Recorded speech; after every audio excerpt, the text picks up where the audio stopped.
السلام علیکم۔ ہم ناول سٹارٹ کرتے ہیں آب حیات۔ میں ڈنر ٹیبل سیٹ کر دوں، سب آنے والے ہوں گے۔ عنایہ اٹھ کھڑی ہوئی۔ وہ اب لاؤنج میں ہی ایک حصے پہ لگی ہوئی ڈائننگ ٹیبل پر میٹس اور پلیٹیں رکھنے لگی۔ ایرک کچھ دیر وقفے سے اسے اور جبریل کو دیکھتا رہا، پھر جیسے اسے وہاں اپنی موجودگی بے مقصد نظر آئی۔ جبریل نیوز بلیٹن میں محو تھا، عنایہ ٹیبل سیٹ کرنے میں۔ ایرک پھر بھی وہاں سے جانے پر تیار نہیں تھا۔ اس گھر میں زندگی تھی، سکون تھا، جو اب اس کے گھر میں نہیں تھا۔ کچھ دیر بے مقصد CNN دیکھتے ہوئے وہ اٹھ کر عنایہ کے پاس آ گیا اور کچھ کہے بغیر خود ہی ٹیبل سیٹ کرنے میں اس کی مدد کرنے لگا۔ 8 کرسیوں والی ٹیبل پر عنایہ نے 7 میٹس لگائے تھے اور ایرک نے نوٹ کیا تھا اس نے جیسے کہے بغیر یہ جان لیا تھا کہ وہ وہاں سے کھانا کھا کر جائے گا۔ وہ اکثر ان کے گھر کھانا کھا لیتا تھا، پاکستانی کھانا بھی، صرف تازہ کھانے کی خواہش میں۔ کچھ لوگوں کے ساتھ بیٹھ کر کھانے کی ضرورت کے تحت اس کے اپنے گھر میں کمپولین کھانا فریز کیا کرتی تھی، پھر وہ پورا ویک وہی کھانا بار بار گرم ہو کر کھایا جاتا۔ ایسا ہمیشہ سے نہیں تھا، 1 سال سے ہو گیا تھا جب سے اس کا باپ ایک حادثے میں ہلاک ہوا تھا۔ کیرولین وکیل تھی، ایک نامور اور بہت مصروف وکیل۔ 3 بچوں کی باپ کے بغیر اکیلے دیکھ بھال کرنا اور اس کے ساتھ ساتھ کیریئر کو بھی سنبھالنا اسے بہت مشکل لگنے لگا تھا۔ وہ نہ جاب بدل سکتی تھی، نہ ہی اپنے کیریئر سے اس سٹیج پر اپنا پروفیشن۔ گھر میں رہنے والی ماں بننا اس کی خواہشات میں سے تھا بھی نہیں۔ شوہر کی حادثاتی موت ایک صدمہ تھی۔ وہ اور جیمز 15 سال سے اکٹھے تھے اور ایک مثالی جوڑا تھے۔ 15 سال کی رفاقت کے بعد اچانک ایک دن پھر اکیلے ہو جانا تکلیف دہ تھا، لیکن مستقبل کا عدم تحفظ ایک اور مسئلہ تھا۔ وہ مشرقی عورت نہیں تھی کہ صرف بچوں کو اپنا ساتھی اور زندگی کا مقصد سمجھتے ہوئے صرف انہیں کافی سمجھتی۔ وہ انہی کے سہارے اپنی زندگی گزار لیتی۔ اسے اپنی زندگی میں کسی ساتھی کی تلاش اور ضرورت بھی تھی، جو جیمز کے کارلس کے 6 ماہ بعد ایک کلیگ کی شکل میں مل گئی تھی۔ زندگی بالکل نارمل نہیں ہوئی، لیکن کچھ بہتر ہونے لگی تھی، کم از کم کیرولین کے لیے۔ اس کے دونوں جڑواں بچے 6 سال کے تھے اور ایرک 10 سال کا، جب کار کے حادثے میں جیمز کی موت واقع ہوئی تھی۔ سیل اور مارک سنبھل گئے تھے، وہ ابھی چھوٹے تھے اور جیمز کے ساتھ ان کی وابستگی ویسی نہیں تھی جیسی ایرک کی تھی۔ وہ باپ کے ساتھ بہت اٹیچ تھا۔ وہ لوگ جس اسٹیب میں رہ رہے تھے وہاں 15-20 گھروں میں رہنے والے سارے ہی لوگ پروفیشنلز اور اعلیٰ قابلیت کے حامل تھے۔ کچھ دوسری قومیت سے تعلق رکھتے تھے، جیسے سالار اور امامہ کا خاندان جو ایرک کے بالکل ساتھ والے گھر میں تھا۔ ان کا لان مشترک تھا۔ ایرک کی پیدائش سے بھی پہلے سے جیمز نے وہ گھر قسطوں پر لیا تھا، لیکن سالار اور اس کا خاندان تقریباً 2.5 سال پہلے وہاں آ کر رہنا شروع ہوا تھا۔ سالار اور جیمز کی فنانشل فرم میں کچھ عرصہ کام کر چکے تھے اور ایک دوسرے کو بہت عرصے سے جانتے تھے۔ دونوں خاندانوں میں میل ملاپ بڑھنے کی وجہ سالار کے بچوں کا اسی اسکول میں ایڈمیشن بھی تھا جہاں ایرک تھا۔ عنایہ ایرک کی کلاس میں تھی۔ ان دونوں کے درمیان ہونے والی دوستی کا آغاز، اگر اسے دوستی کہا جا سکتا تھا۔ عنایہ بہت الگ تھلگ رہنے والی بچی تھی۔ وہ بہت نرم خو اور شائستہ تھی، لیکن اس کے ساتھ ساتھ بہت سوچ سنبھل کر بات کرنے والی۔ ایرک بھی بہت باتونین نہیں تھا، لیکن لاابالی تھا، شرارتی، خوش مزاج، دوستانہ عادات رکھنے والا ایک امریکن بچہ۔ وہ عنایہ کی طرف اس کی غیر معمولی ذہانت کی وجہ سے متوجہ ہوا تھا۔ اس نے دنوں میں اس کلاس میں آ کر دھاک بٹھائی تھی۔ وہ ان کی کلاس کی پہلی سیاہ بالوں اور سیاہ آنکھوں والی دودھیا رنگت کی لڑکی تھی اور اپنی لمبی خمدار پلکوں کی وجہ سے پہچانی جا سکتی تھی۔ ایرک کو وہ کیوٹ لگتی تھی، اس لیے بھی کیونکہ وہ کلاس کی دوسری لڑکیوں کی طرح ہر وقت بولتی نظر نہیں آتی تھی، نہ ہی ہر ایک سے بحث کرتی نظر آتی تھی۔ اس کو اپنا دوست بنانے کی کوشش ایرک کی طرف سے ہوئی تھی اور 1 سال تک جاری رہی تھی۔ وہ عنایہ کے گھر بھی آتا جاتا تھا، لیکن یہ سب کچھ رسمی تھا۔ اس کی فیملی کے لوگ دوسرے ہمسایوں کے بچوں کی طرح اس سے بھی اچھے طریقے سے ملتے تھے، لیکن یہاں وہ بے تکلفی سے کبھی محسوس نہیں ہوئی کہ وہ عنایہ کو اپنی گرل فرینڈ کہہ سکتا۔ وہ لوگ مسلم ہیں اور مسلم ایسے ہی ریزروڈ ہوتے ہیں۔ اس نے ایک بار اپنے باپ سے عنایہ اور اس کے والدین کے حوالے سے لمبے چوڑے سوالات کیے تھے اور اس کے باپ نے بڑے اچھے طریقے سے اسے سمجھایا تھا۔ 1.5 سال گزرنے کے بعد سب کچھ ڈرامائی انداز میں بدلا تھا۔ اس کے باپ کی موت کے بعد عنایا نے پہلی بار خود اس سے بات چیت کرنے کی کوشش کی تھی، جب وہ تقریباً 2 ہفتے کے بعد پہلی بار اسکول گیا تھا، اور اسکول جانے کے باوجود وہ ہر کلاس میں کچھ بھی کام کیے بغیر خالی ذہن کے ساتھ بیٹھا رہتا تھا۔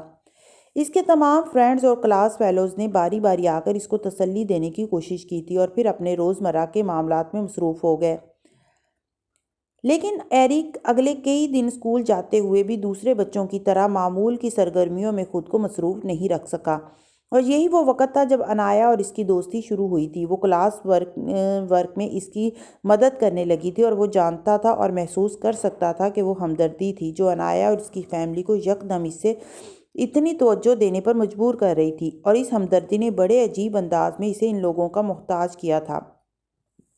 سلار کا خاندان وہ واحد خاندان و گھر نہیں تھا جہاں ایرک کا آنا جانا تھا۔ وہ اپنے آس پاس کے ان تمام گھروں میں ہی جاتا تھا جہاں اس کے ہم عمر بچے تھے۔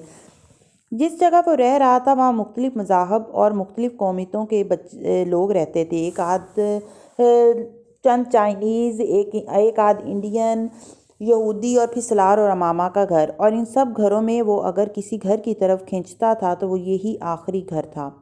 ان کا گھرانہ ویسا ہی تھا جیسا کبھی اس کے باپ کی زندگی میں اس کا اپنا گھر تھا۔ اس کے ماں باپ بے حد مصروف ہونے کے باوجود ایرک پر توجہ دیتے تھے، خاص طور پہ اس کا باپ جو خود اکلوتا تھا، اور اب کیرولین پوری کوشش کے باوجود ایرک کو اتنی توجہ نہیں دے سکتی تھی۔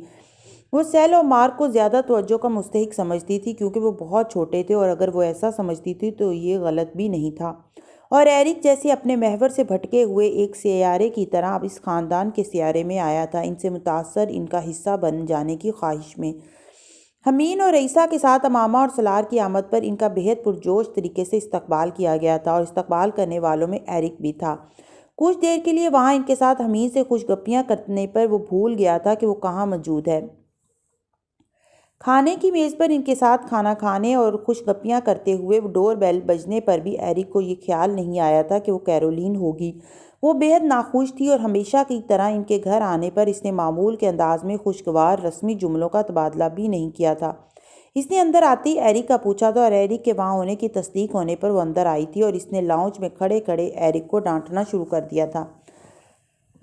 وہ میل اور مارک کو اس کے پاس چھوڑ کر کسی دوست کے ساتھ ڈنر پر گئی تھی، اور وہ سیل اور مارک کے سونے پر ہی گھر سے نکل آیا تھا، اور اب جب کیرولین واپس آئی تو اس نے میل اور مارک دونوں کو گھر میں روتے ہوئے پریشان اور ایرک کو وہاں سے غائب پایا تھا۔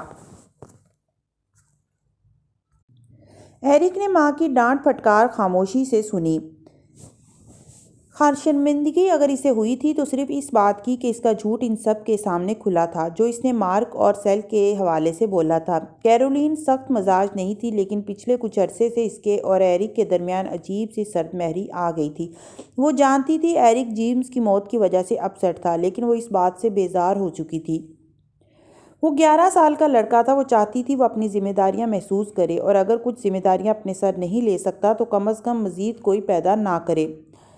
ایرک کو ماں سے تب تک ہمدردی رہی تھی جب تک اس نے کیرولین کے نئے پارٹنر کو نہیں دیکھا تھا۔ باپ کی موت سے بڑا صدمہ یہ تھا کہ کوئی اور اس کے باپ کی جگہ لینے والا تھا۔ اس کے اور کیرولین کے درمیان سرد مہری اور کشیدگی کی بنیادی وجہ یہی تھی جسے کیرولین بوجھ نہیں پائی تھی۔ ایرک کے جانے کے کچھ دیر بعد بھی وہاں خاموشی ہی رہی تھی۔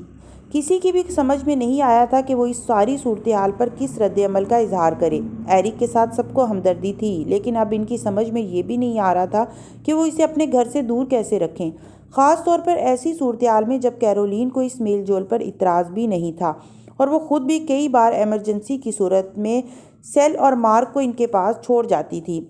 اتنا اچھا بچہ تھا، پہلے کبھی جھوٹ بولتے نہیں دیکھا میں نے اسے، پتہ نہیں اب کیا ہو گیا اسے۔ ٹیبل سے برتن اٹھاتے ہوئے امامہ نے جیسے تبصرہ کیا تھا، جیمز کی موت نے ایسا کر دیا اسے، سلار نے میز سے اٹھتے ہوئے اس کے تبصرے کے جواب میں کہا۔ برتن سنک میں رکھتے ہوئے امامہ عجیب انداز میں ٹھنڈی پڑی تھی۔ 2 دن بعد سلار کا طبی معائنہ ہونا تھا۔ پہلے ہر 3 ماہ کے بعد اس کا طبی معائنہ ہوتا تھا۔ اب اس بار 6 ماہ کے بعد یہ دیکھا جاتا تھا کہ اس کے دماغ میں موجود ٹیومر کس حالت میں تھا، بڑھنے لگا تھا، گھٹنے لگا تھا۔ اس کے دماغ میں کوئی اور ٹیومر تو نہیں بن گیا تھا، ٹیومر نے کچھ اور سیلز کو تو متاثر کرنا شروع نہیں کر دیا تھا۔ CTS, TMT, BPT, LP, CBC, MRI، پتہ نہیں کتنے ٹیسٹ تھے جن کی رپورٹس امامہ دم سادے دیکھتی رہتی تھی۔ ہر کلیئر رپورٹ اس کا سانس بحال کر دیتی، کوئی معمولی سی بھی خراب رپورٹ اسے بے حال کر دیتی۔ زندگی جیسے پھر 3 ماہ کے دائرے میں سمٹ کر آ گئی تھی۔ 3 ماہ کے بعد وہ میڈیکل چیک اپ ہوتا اور پھر وہ 3 ماہ کے لیے جینے لگتی، اور جب جب میڈیکل چیک اپ کی تاریخیں قریب آنے لگتی امامہ کی بدحواسی میں بھی اضافہ ہونے لگتا۔ اور یہ سب کچھ 3 سال سے ہو رہا تھا اور 3 سال سے ٹھیک تھا۔ اس کا آپریشن کامیاب رہا تھا۔ ہوش میں آنے کے بعد اس کی ذہنی صلاحیتوں پر بھی کوئی اثر نہیں ہوا تھا۔ چھوٹے موٹے اثرات آئے تھے لیکن وہ ایسے نہیں تھے کہ انہیں تشویش لاحق ہوتی۔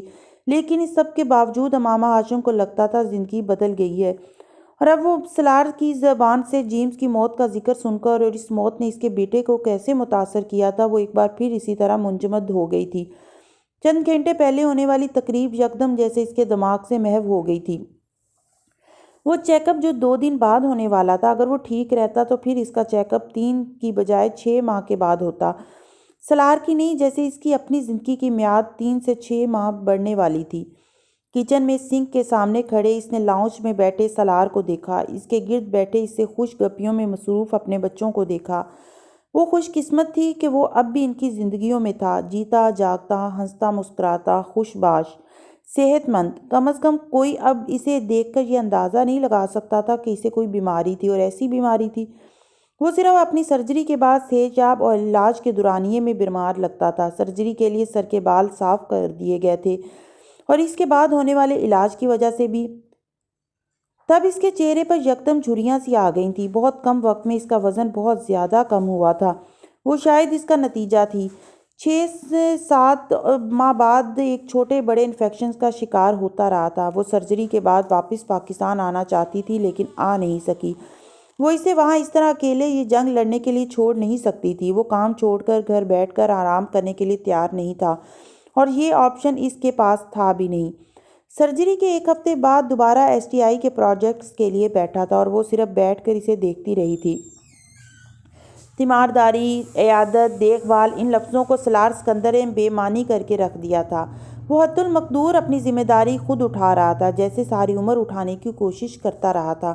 وہ پھر بھی اسے تنہا چھوڑ دینے پر تیار نہیں تھی۔ 6-7 ماہ کے بعد وہ بالآخر صحت مند ہونا شروع ہو گیا تھا۔ اس کے ننھے بال اگ آئے تھے، اس کا وزن بڑھ گیا تھا، اس کے چہرے سے وہ جھریاں غائب ہو گئی تھیں جو ان دنوں آ گئی تھیں۔ آنکھوں کے گرد ہلکے اور چہرے کی پلاہٹ بھی چلی گئی تھی، اور اب ویسا ہی سلار نظر آتا تھا جیسے اس بیماری کی تشخیص سے پہلے تھا۔ 2 گھنٹے ٹریڈمل پر جاگنگ کرنے والا، 18 گھنٹے لگاتار کام کرنے والا، ہار نہ ماننے والا، چھوٹی موٹی تکلیف کو بتائے بغیر سہ جانے والا، لیکن وہ ٹیومر اس کے اندر موجود تھا، ایک خاموش آتش فشاں کی طرح، اثرات کے بغیر، حرکت کے بغیر، لیکن اپنا بھیانک وجود برقرار رکھتے ہوئے، جیسے موت جو نظر نہ آتے ہوئے بھی ہوتی ہے، کبھی بھی آ سکتی ہے اور کہیں بھی آ سکتی ہے۔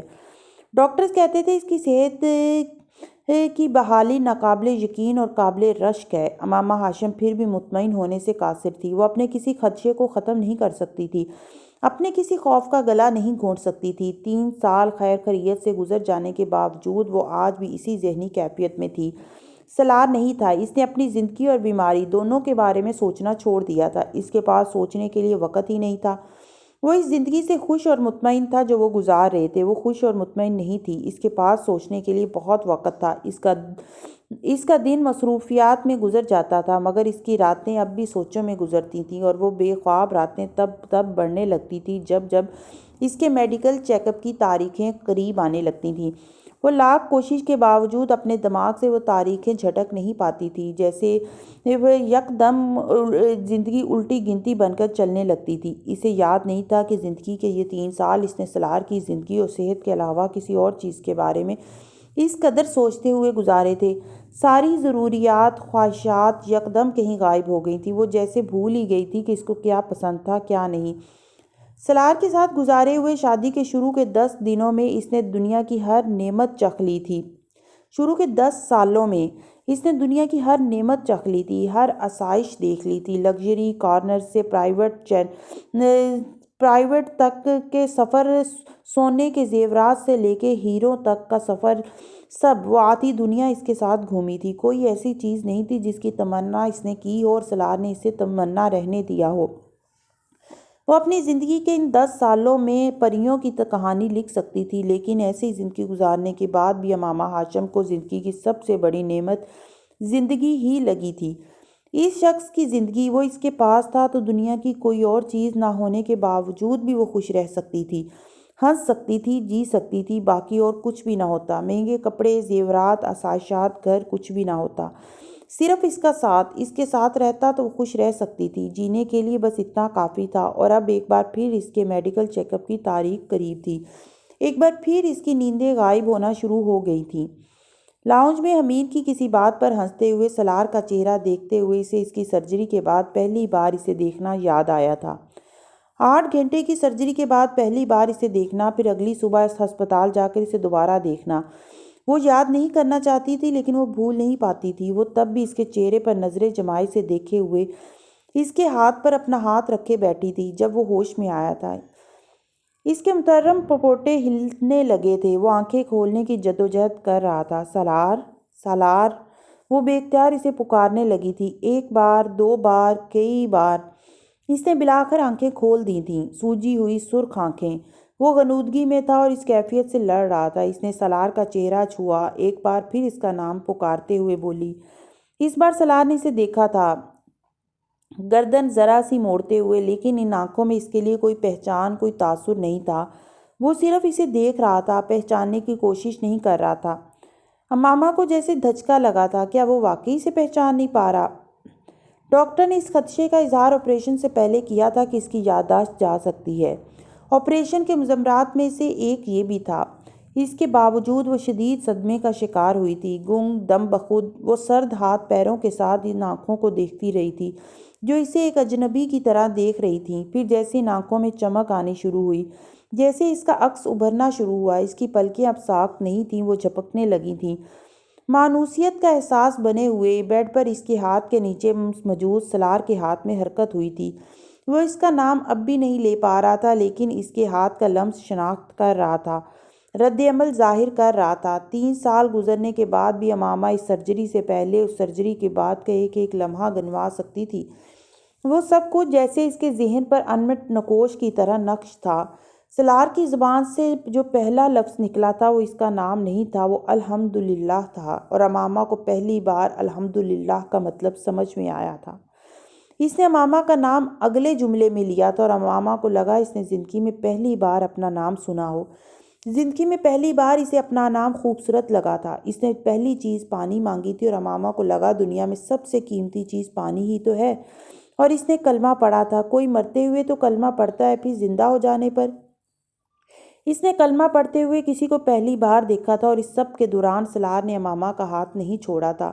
وہ لمس نہیں تھا، جنت تھی جو ہاتھ میں تھی۔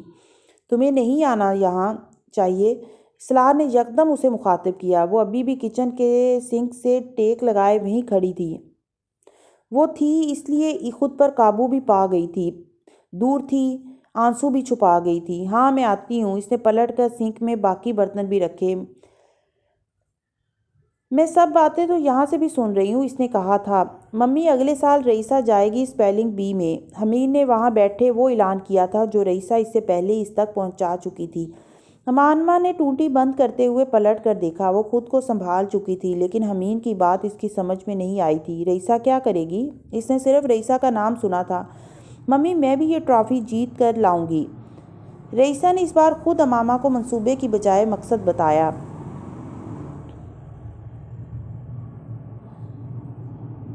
عائشہ عابدین اپنے باپ کے انتقال کے 7 ماہ بعد پیدا ہوئی تھی۔ 3 بہنوں میں سب سے چھوٹی تھی اور تینوں بہنوں کی عمر میں زیادہ وقفہ نہیں تھا۔ اس کے والدین نہ صرف خود ڈاکٹرز تھے بلکہ ڈاکٹرز کے نامور خاندان سے تعلق رکھتے تھے۔ عائشہ کی ماں نورالعین الہی نے اپنی بیٹی کو تھوڑے عرصے کے لیے پاکستان میں اپنی ماں کے پاس بھیج دیا تھا۔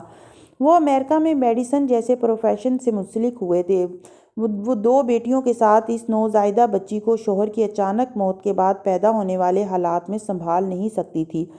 عائشہ اگلے 5 سال پاکستان ہی میں رہی، حالانکہ نورالعین الہی اس کو 6 مہینے وہاں رکھنا چاہتی تھی، لیکن عائشہ کی نانی اور نانا کو اس سے اتنی انسیت ہو گئی تھی اور وہ بھی ان کے ساتھ اتنی خوش اور مطمئن تھی کہ نورین خیال آنے پر بھی اسے واپس نہیں لے جا سکی۔ 2 چھوٹی بچیوں کے ساتھ امریکہ میں زندگی ایک آرتھوپیڈک سرجن کے طور پر ویسے ہی اتنی مشینی تھی، شوہر کی موت کے بعد کہ وہ چاہتی بھی تو عائشہ کو اپنے ساتھ لے جانے پر بھی اس کی پرورش کی ذمہ داری نہیں اٹھا سکتی تھی۔ 5 سال کے بعد بالآخر وہ عائشہ کو امریکہ اپنے پاس لے آئیں، لیکن عائشہ کا وہاں دل نہ لگا۔ وہ اپنی دونوں بڑی بہنوں سے مانوس نہیں تھی۔ نورین الہی بہت مصروف تھی اور عائشہ کے لیے کسی کے پاس وقت نہیں تھا۔ وہ سال کسی نہ کسی طرح وہاں گزارتی رہی، لیکن 7 سال کی عمر میں نورین کو ایک بار پھر اس کی ضد پر اسے واپس پاکستان بھیجنا پڑا۔ لیکن اس بار نورین کو اس کے رہن سہن کے حوالے سے فکر ہونے لگی۔ وہ اور ان کی دونوں بیٹیاں اور آدھے سے زیادہ سسرال اور میکا امریکہ میں مقیم تھے، اور وہ عائشہ کو بھی مستقل طور پر امریکہ میں ہی رکھنا چاہتی تھی، کیونکہ پاکستان میں اب ان کے صرف والدین رہ گئے تھے جو پاکستان چھوڑ کر اپنے بیٹوں یا بیٹیوں کے پاس امریکہ آنے پر تیار نہیں تھے۔ 7 سال کی عمر میں اسے واپس پاکستان بھیجنے کے باوجود اس بار نورین اسے سال میں 2 بار امریکہ بلاتی رہیں۔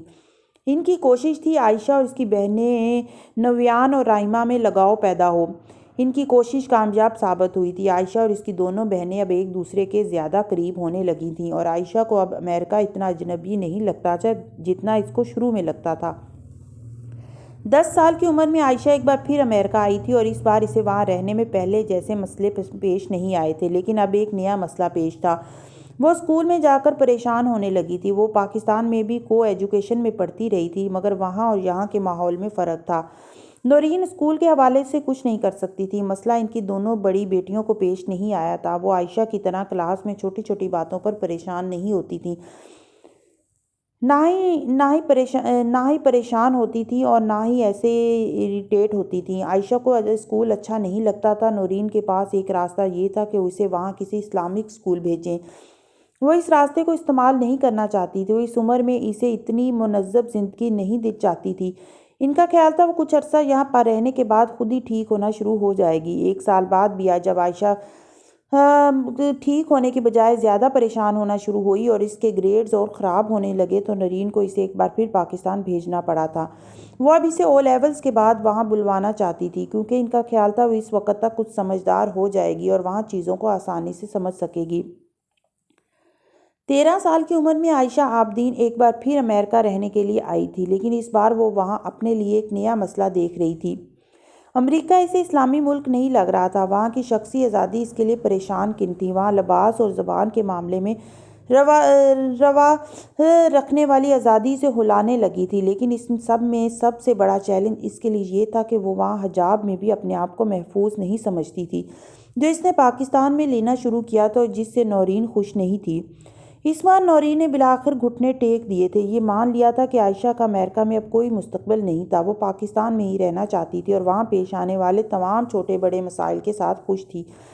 انہوں نے عائشہ کو ایک بار پھر امریکہ سے واپس پاکستان بھیج دیا تھا۔ یہ عائشہ عابدین کا انتخاب تھا کہ اسے اپنی زندگی نانا نانی کے طریقے سے ایک اسلامی ملک میں گزارنی ہے۔ ایک نوعمر کے طور پر امریکہ کی ترقی سے متاثر ہونے اور وہاں رہائش کا اختیار رکھنے کے باوجود عائشہ عابدین ایک پرسکون اچھی زندگی کا خواب لے کر ایک بار پھر پاکستان لوٹی تھی، جہاں وہ اپنے جیسے لوگوں کے درمیان زندگی گزارتی۔ عائشہ کے نانا نانی نے اسے کانوینٹ میں پڑھانے کے باوجود زیادہ بے باک انداز میں اس کی پرورش نہیں کی تھی۔ عائشہ کو انہوں نے گھر میں ایک ایسے مولوی سے قرآن پاک پڑھایا تھا جو کسی کم فہم رکھنے والا کوئی روایتی مولوی نہیں تھا۔ وہ ایک اچھے ادارے کے طلباء کو قرآن اور حدیث کی تربیت دیتا تھا۔ خود عائشہ کے نانا نانی بھی دین اور دنیا کی بہت سمجھ رکھنے والے تھے۔ وہ اعلیٰ تعلیم یافتہ تھے، ملنے جلنے کے شوقین، اعلیٰ طبقے سے تعلق رکھنے کے باوجود وہ دینی اور اخلاقی قدروں کے حساب سے خداوند پسند تھے، لیکن یہ خداوند پسندی دین کے ان معنوں میں نہیں تھی جو انہوں نے عائشہ کو دیا تھا۔ عائشہ عابدین ایک ایسے ماحول میں رہی جہاں کی سمجھ بوجھ اور اس میں گہری دلچسپی کے ساتھ پیدا ہوئی تھی، جہاں پر حرام اور حلال کی تلواروں سے ڈرانے کے بجائے دلیل اور منطق سے اچھائی اور برائی سمجھائی جاتی تھی۔ شاید یہی وجہ تھی کہ عائشہ اپنے مذہب سے بے حد جذباتی لگاؤ رکھتی تھی۔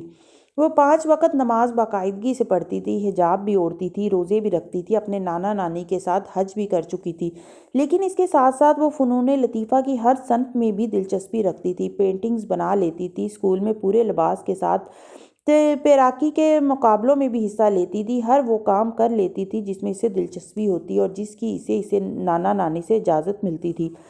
امریکی معاشرے کا حصہ نہ بننے کے باوجود نورین کو تسلیم کرنے میں عار نہیں تھا کہ ان کی بیٹی کی تربیت بہت اچھی ہوئی تھی، اور اس کا سہرا اپنے والدین کو صرف وہی نہیں دیتی تھی، ان کے خاندان اور سسرال کے وہ سب لوگ دیتے تھے جو عائشہ سے کبھی مل چکے تھے۔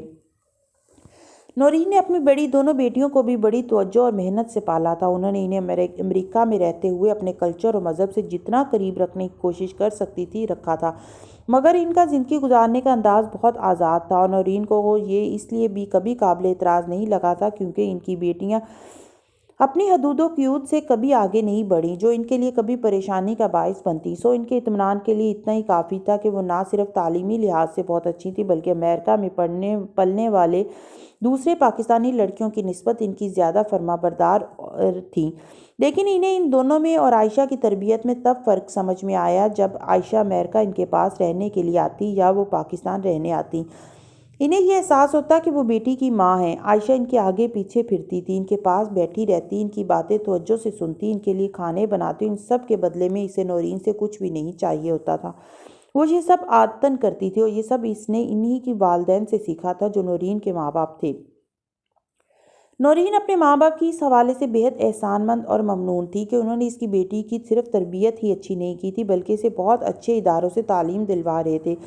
خود نورین کی خواہش تھی کہ عائشہ ڈاکٹر بنتی کیونکہ ان کی بڑی دونوں بیٹیوں میں سے کسی کو میڈیسن میں دلچسپی نہیں تھی اور نہ ہی وہ ڈاکٹر بننا چاہتی تھیں۔ عائشہ کو بھی میڈیسن میں بہت زیادہ دلچسپی نہیں تھی اور شاید اس کی خواہش نہ ہوتی تو وہ میڈیسن کی بجائے آرکیٹیکٹ بننا چاہتی، لیکن نورین کی خواہش کو مقدم رکھتے ہوئے اس نے زندگی کے بہت سارے مقاصد بدل دیے تھے۔ شاید کہیں وہ اپنی ماں کی وہ خفگی بھی دور کرنا چاہتی تھی جو بار بار امریکہ جا کر بھی وہاں ایڈجسٹ نہ ہونے پر اسے ہوتی تھی، اور پھر واپس آنے پر وہ اپنی ماں کے دل میں وہ خود تکلیف پیدا کرتی تھی۔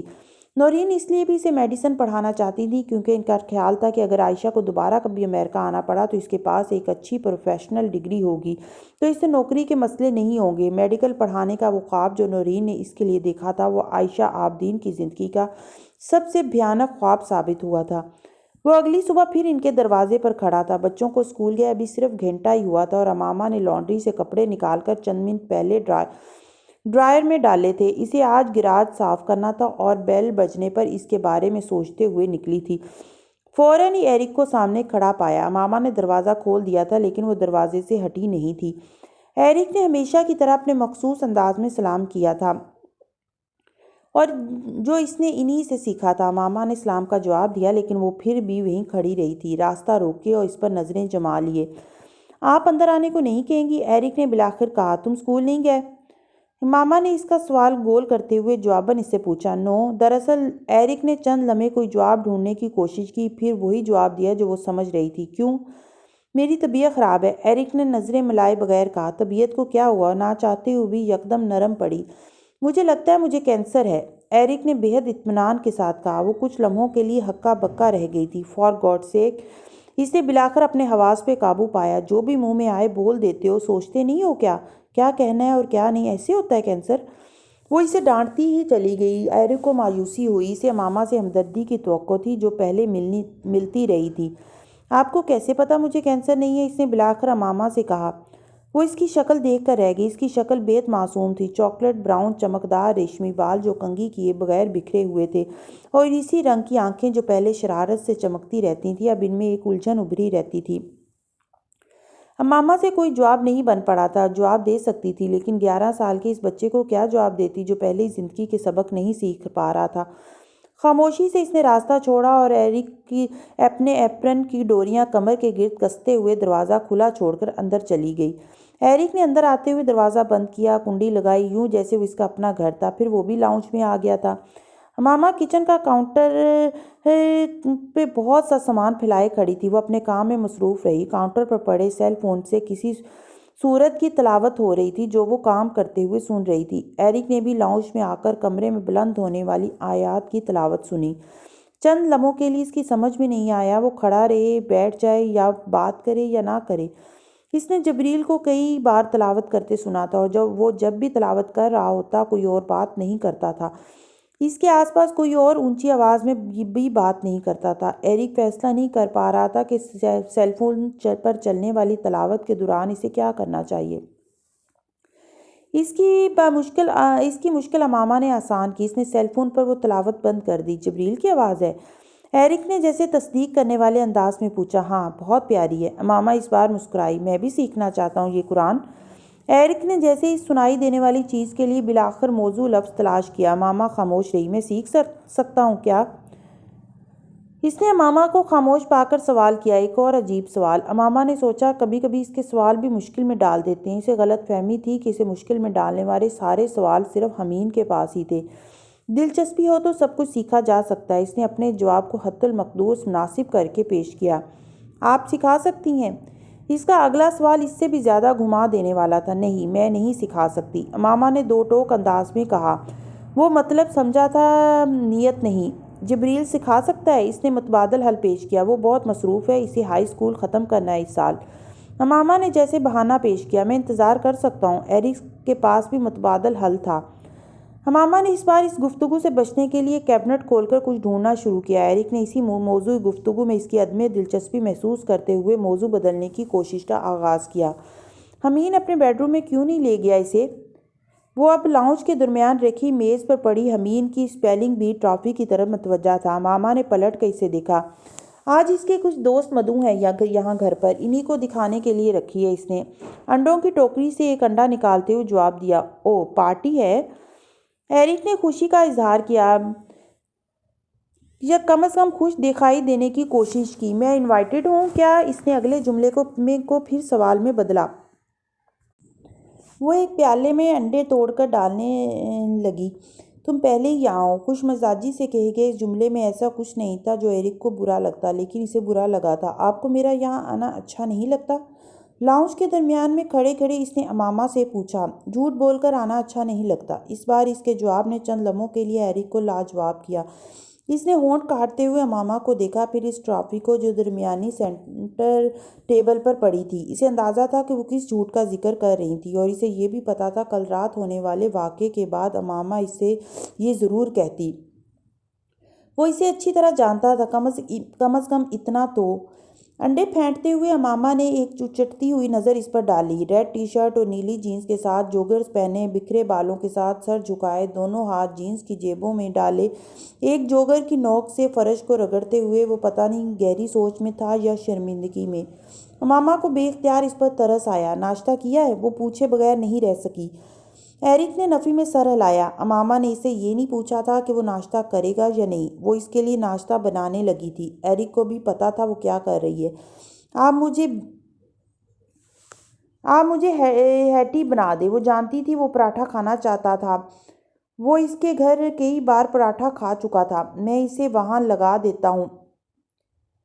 ایرک نے درمیانی سینٹر پر ٹرافی کے برابر پڑے سرٹیفکیٹ کو اٹھاتے ہوئے اسے دیوار پر لگانے کی پیشکش کی۔ وہ جیسے اپنے اور امامہ کے درمیان ملاقات کے شروع میں آنے والی تلخی کو ختم کرنے کی کوشش میں لگا ہوا تھا۔ نہیں، مت لگاؤ، امامہ نے اسے روکا۔ کیوں؟ اس نے الجھ کر پوچھا۔ آپ کو فخر نہیں ہے حمین پر؟ وہ اس کی بات پر کچن میں کام کرتے ہوئے ہنسی۔ وہ اس سے یہ نہیں کہہ سکی کہ اگر وہ اپنے بچوں کے سرٹیفکیٹ، ٹرافیاں اور اعزازات کو اپنے گھر کی دیواروں پر لگاتی تو اس کے گھر میں کوئی جگہ خالی نہ بچتی۔ اللہ تعالیٰ نے اسے ایسی ہی قابل اولاد دی تھی۔ حمین کے بابا کو پسند نہیں ہے یہ، اس نے پراٹھے کے لیے پیڑا بناتے ہوئے کہا۔ کیوں؟ وہ متجسس ہوا۔ یہ اپنے کارناموں کی نشانیوں کو ہر وقت دیواروں پر لٹکا دیکھیں گے، آتے جاتے ہوئے تو ان کے دماغوں کو ساتھ میں آسمان سے کیسے نیچے اتاریں گے ہم۔ اسے سالار کی بات یاد آئی تھی جو اس نے پہلی بار جبریل کے کسی سرٹیفکیٹ کو دیوار پر لگانے کی اس کوشش کے جواب میں کہی تھی۔ کوئی کتنی بھی بڑی اچیومنٹ والا دن ہو، 24 گھنٹے کے بعد ماضی بن جاتا ہے، اور ماضی کے ڈھنڈورے پیٹنے والے لوگ کبھی مستقبل کے بارے میں نہیں سوچتے۔ اس نے سالار کی بات من و ان دہرائی تھی۔ پتہ نہیں ایرک کی سمجھ میں آئی یا نہیں، لیکن اس نے مزید کسی سوال کے بغیر وہ سرٹیفکیٹ اسی میز پر رکھ دیا تھا۔ مسز سالار، آپ مجھے پسند نہیں کرتی؟ وہ اس کے اگلے سوال پر بری طرح چونکی۔ سب تمہیں بہت پسند کرتے ہیں، پھر میں تمہیں پسند کیوں نہیں کروں گی؟ اس نے بڑے تحمل سے جیسے اسے سمجھایا، آپ مجھے اڈاپٹ کر سکتی ہیں؟ اگلا سوال اتنا اچانک تھا کہ وہ پراٹھا بھول کر اس کی شکل دیکھنے لگی۔ وہ بے حد سنجیدہ تھا۔ چند لمحوں کے لیے اس کی سمجھ میں نہیں آیا کہ وہ کیا کہے، پھر وہ ہنس پڑی تھی۔ ایرک کو اس کی ہنسی اچھی نہیں لگی۔ ایرک تمہاری ممی ہیں، 2 بہن بھائی ہیں، ایک فیملی ہے، پلیز۔ ایرک نے کچھ بے تابی سے اس کی بات کاٹ کر جیسے پلیز کہہ کر اس کی منت کی تھی۔ تمہاری ممی تم سے بہت پیار کرتی ہیں ایرک، وہ کبھی بھی تمہیں کسی دوسرے کو نہیں دیں گی اور تمہیں ان کے ہوتے ہوئے کسی دوسرے کے پاس جانے کی ضرورت بھی نہیں ہے۔ ماما نے اسے سمجھانے کی کوشش کی تھی، ممی کے پاس ایک بوائے فرینڈ ہے، وہ جلدی ان سے شادی بھی کر لیں گی، کیا آپ تب مجھے اڈاپٹ کر سکتی ہیں؟ اس نے جیسے اس مسئلے کا ابھی حل نکالا تھا۔ تم کیوں چاہتے ہو ہمارے پاس آنا؟ وہ پوچھے بغیر نہیں رہ سکی، کیونکہ یہ مجھے گھر لگتا ہے۔ بہت مختصر جملے میں اس بچے کا ہر نفسیاتی مسئلہ چھپا تھا۔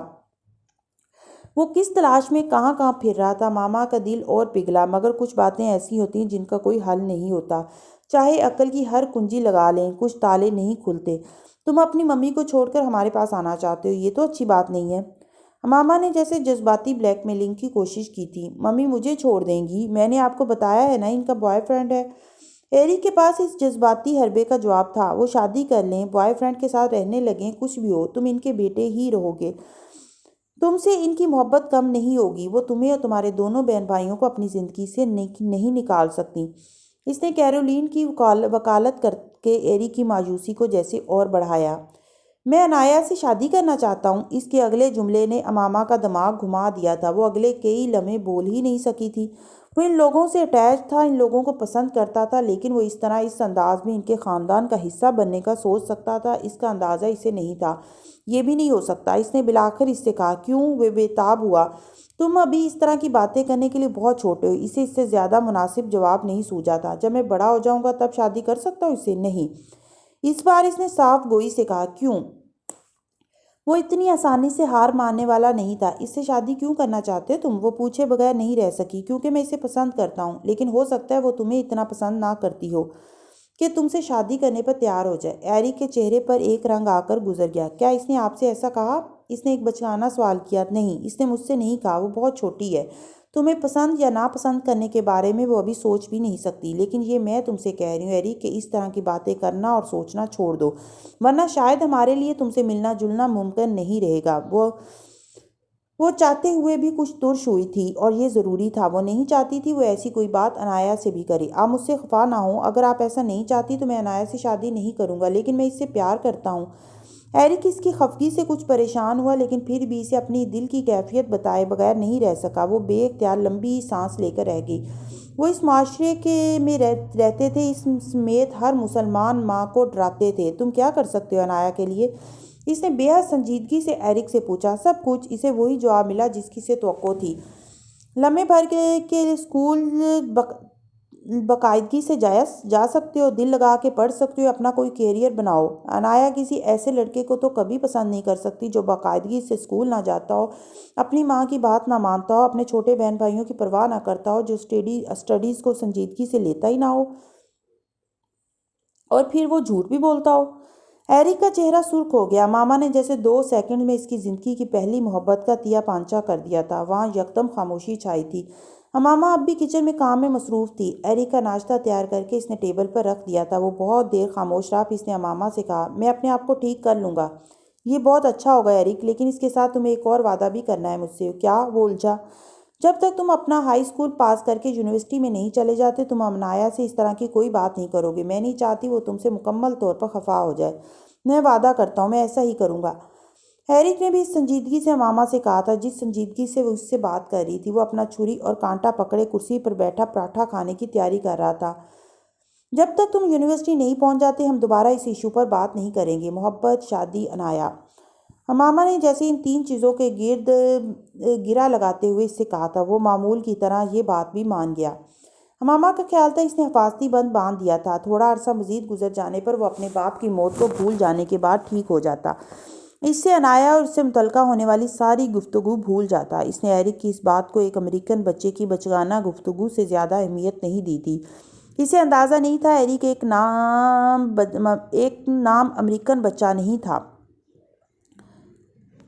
احسن سعد کا باپ اس بات پر ہمیشہ فخر کرتا تھا کہ اس کا بیٹا آج کے زمانے میں پاکستان کے بہترین انگلش میڈیم اور کو ایجوکیشن اداروں میں پڑھنے کے باوجود ایک سچا اور پکا مسلمان تھا۔ داڑھی رکھتا تھا، 5 وقت کی نماز مسجد میں پڑھتا تھا، حج اور عمرے کی سعادت اپنے شوق سے حاصل کر چکا تھا، لڑکیوں سے کوسوں دور بھاگتا تھا، کسی ایسی سرگرمی میں ملوث نہیں تھا جو حرام تھی، اور ماں باپ کا فرما بردار تھا۔ دن کو دن اور رات کو رات کہنے والی سعادت مندی تھی اس میں، اور اس کے ساتھ ساتھ پڑھائی میں شروع سے اب تک اس نے اسکالرشپ حاصل کی تھی۔ صرف وہی نہیں، اس کی دونوں چھوٹی بیٹیاں بھی، جو بھائی ہی کی طرح دینی طور پر باعمل ہونے کے ساتھ ساتھ پوزیشن اور زدہ تھیں۔ سعد اور اس کی بیوی اس بات پر جتنا فخر کرتے وہ کم تھا، اور یہ فخر وہ برملہ لوگوں سے تک پہنچاتے بھی تھے۔ ان کے حلقہ احباب میں زیادہ تر لوگ انہی کی طرح کنزرویٹو اور مذہبی تھے، لیکن کم لوگ ایسے تھے جن کے بچے ان کے بچوں کی طرح لائق فائق تھے، اور اس سے بڑھ کر کہ والدین کے اتنے فرما بردار تھے۔ ان کا گھر ان کے سوشل سرکل میں ایک آئیڈیل گھر سمجھا جاتا تھا، ایسا آئیڈیل گھر جہاں گھر اور فیملی سب بنانا چاہتے تھے، لیکن یہ صرف اس کی ماں کا خاندان تھا جو اس آئیڈیل گھر کی کھوکھلی بنیادوں سے واقف تھا، اور احسن سعد کے باپ کو پسند نہیں کرتا تھا۔